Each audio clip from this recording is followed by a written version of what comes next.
Hey, salut!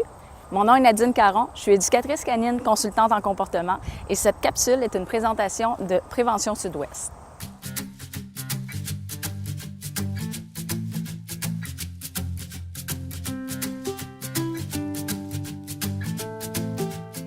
Vous savez, on parle souvent de la prévention des incendies, la prévention des noyades, la prévention en santé mentale aussi.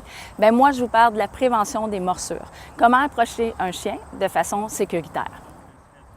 Ça s'adresse à vous tous, petits et grands.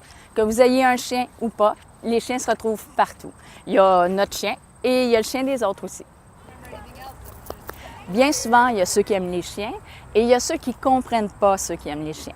Ceux qui tripent sur les chiens, vous vous reconnaissez? Bien, c'est vous qui êtes le plus à risque de vous faire mordre par un chien.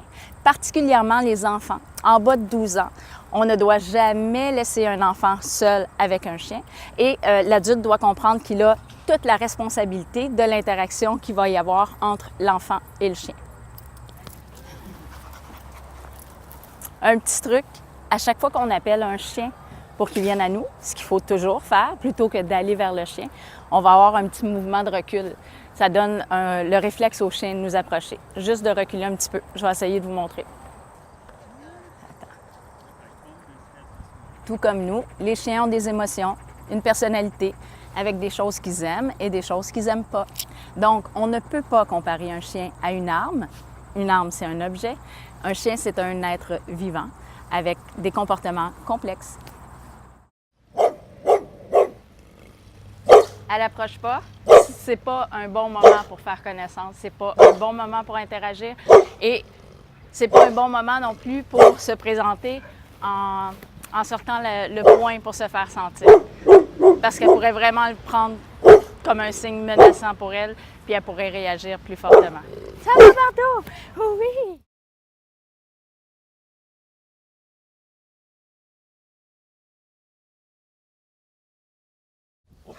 Salut! Ça va? Oui. C'est-tu correct si je rentre? Oui. Avec elle, oui? Son nom donc? Cléo. Cléo. Allô? Allô, Cléo? Salut! T'as beau chien? Bon chien! Ben oui! Bonne fille! Là, tu vois, on fait copain-copain rapidement avec la bouffe. C'est un super bon truc. Tout le monde devrait l'utiliser. Pourquoi? Bien, parce que je suis en train de jouer sur son émotion, puis je suis en train de créer rapidement un lien de confiance. Fait qu'on ne se connaît pas, mais j'apporte quelque chose de bon, donc ça veut probablement dire que je ne veux pas de mal. Oui! Okay. Fait que je veux juste essayer de remontrer qu'elle n'apprécie pas que je la flatte sur la tête. Fait que tu vois, elle a clairement juste essayé de prendre ma main. Elle est super docile. Fait que c'est pas du tout le genre de chien qui va me mordre si je fais ça. Mais la question n'est pas nécessairement de se demander si le chien va nous mordre. La question est de se demander si le chien aime ça ou pas. La réactivité, ça peut être souvent lié avec l'anxiété. Fait qu'un chien anxieux, réactif, va réagir quand il a peur, par exemple. Tandis qu'un chien plus inhibé, il réagira pas pour les mêmes choses, même s'il est dans la peur, mettons. Mais le chien réactif, lui, il réagit. Dans les questions que je reçois aussi, pourquoi un chien grogne?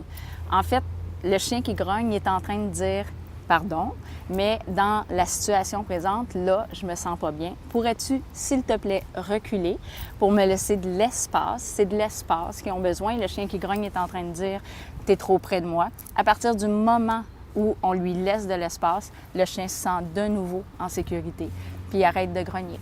Quelle est la bonne façon d'approcher un chien inconnu? Déjà, il faut comprendre qu'un chien inconnu, on a un statut d'étranger. Il y a des chiens qui aiment tous les amis, n'est-ce pas? Et il y a vraiment des chiens pour qui, quand on est considéré comme un étranger, ça représente une menace pour eux. Tu sais, on parle beaucoup là, des chiens qui ne veulent pas se faire approcher, mais il y a beaucoup d'humains aussi qui ne veulent pas qu'un chien les approche. Ce qu'il y a de plus simple à faire, c'est que si un chien vous approche, on reste immobile, on ne le regarde pas, on y touche pas, on y parle pas. À la limite, on peut même y faire dos. Bien, dans 90% du temps, le chien va comprendre ce message-là, puis il ne va pas vous porter d'intérêt. C'est le chien qui nous approche et non pas l'inverse. On va arrêter de dire comment approcher un chien. C'est le chien qui doit nous approcher. Dans tous les cas, la prévention de morsure est d'abord une question de respect de l'individu qui s'applique dans chacune de nos interactions avec lui et qui débute par l'éducation.